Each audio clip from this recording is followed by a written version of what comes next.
Hi there, and welcome to this video on A-level chemistry for the AQA specification, focusing on the topic of the amount of substance, and in particular, on the ideal gas equation.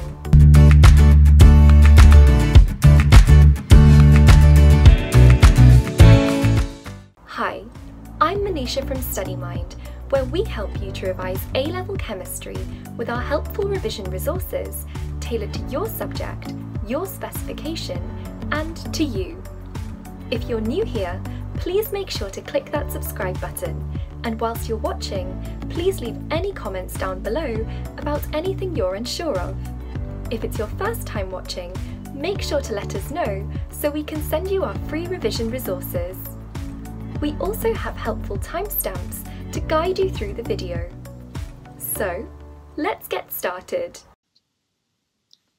Welcome to lesson 3 of 5 in this tutorial, covering the ideal gas equation. This is the third in our series of 5 tutorials on the topic amount of substance. In our last tutorial, we looked at the Avogadro number and the mole. We now know how to use these in calculations. Here are our key learning objectives for this session. The first is to understand the ideal gas equation, and the second is to be able to convert units to use in it. This is the AQA specification point we'll be covering in this tutorial. Pause the video now to have a read through it before we begin.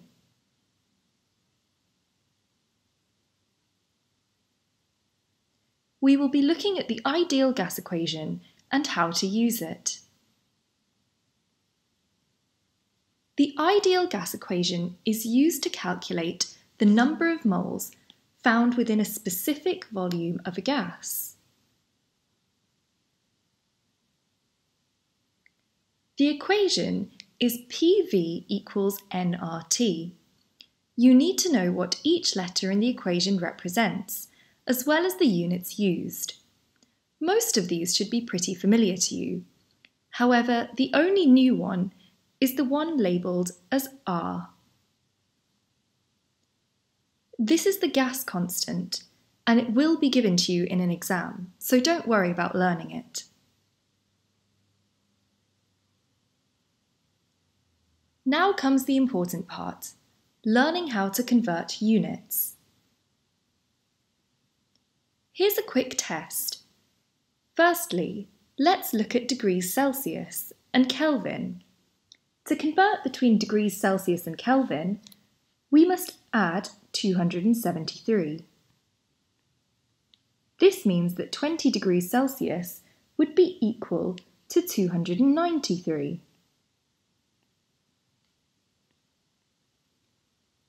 To convert between centimetres cubed and metres cubes, we must times by 1 times 10 to the minus 6. This means that our answer for this would be 0.0008. Next, we'll convert between decimetres cubed and metres cubed. To do this, we must divide by 1000. This means that our answer would be 0.005. Finally, let's convert between kilopascals and pascals. In this instance, we would multiply by 1000. This gives us an answer of 500.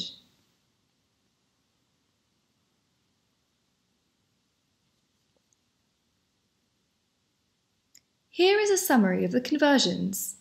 It's a good idea to pause the video now and make a note of this, as this will help you with exam questions. Remember to look out for units.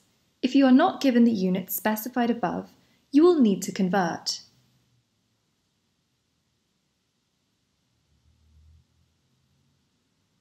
Now let's look at an exam question. Pause the video now to have a go at this by yourself. The answer is 48.3, given to 3SF. SF simply means significant figures. First, let's go through it step by step. To start off with, we need to write down all the values we're given in the equation. We can find these in the question above. So firstly, we know our volume. This has been given to us in centimetres cubed. It was given as 1250. Next, we know the temperature in degrees. This is given to us as 45. The next value we know is the pressure.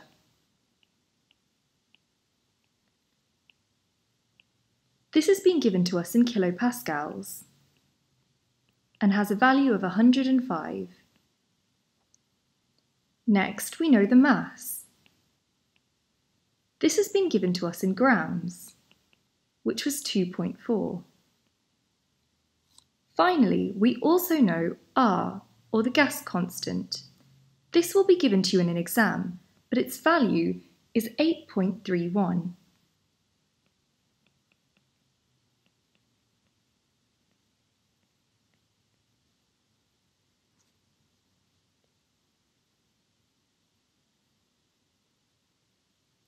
Now we need to convert all the values so that they're in the same units as the units in the equation. This means we need to convert our volume into meters cubed. This would be a value of 1.25 times 10 to the minus 3. Our temperature has to be in Kelvin.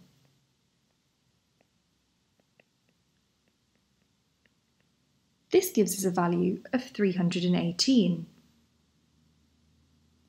Our pressure must be in pascals.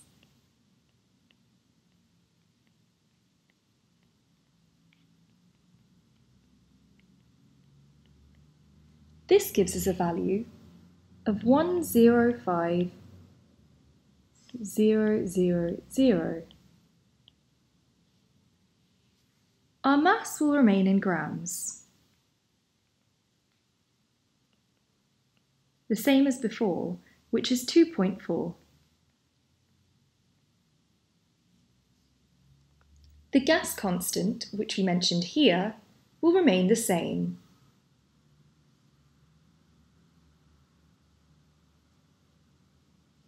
Now we need to rearrange the ideal gas equation based on the values that we know. As we saw previously, the ideal gas equation is PV equals nRT.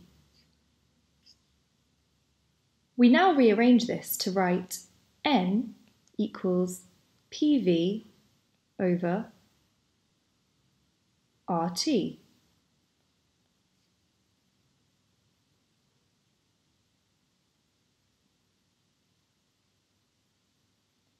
Now we can enter our values into the equation.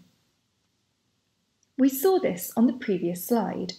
So it would be N equals the value for P, which was 105,000, times the value for V, which is 1.25 times 10 to the minus 3, divided by the value for R, which is 8.31, multiplied by the value for T, which is 318. This would give us a value of 0.0497. This is to 3SF.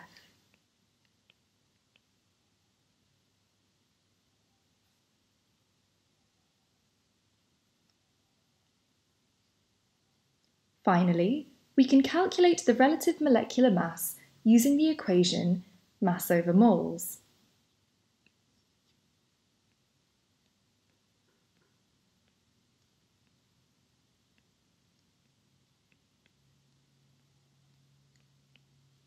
This would be 2.4, as given in the question, divided by the number of moles, which we've just found to be 0.0497. This gives us an answer of 48.3.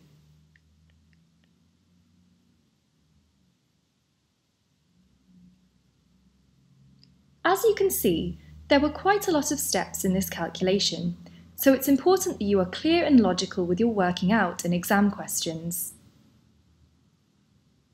We've now covered the specification point for this tutorial. If you're unsure about anything we've covered in this video, feel free to go back and re-watch any of the sections. We have now completed Lesson 3. If you liked this video, make sure to catch our latest videos by subscribing down below and leaving a comment on a topic that you'd like to see a video on. Click here to watch more videos on our series of A-level chemistry, or visit our website studymind.co.uk for past paper compilations by topic and specification.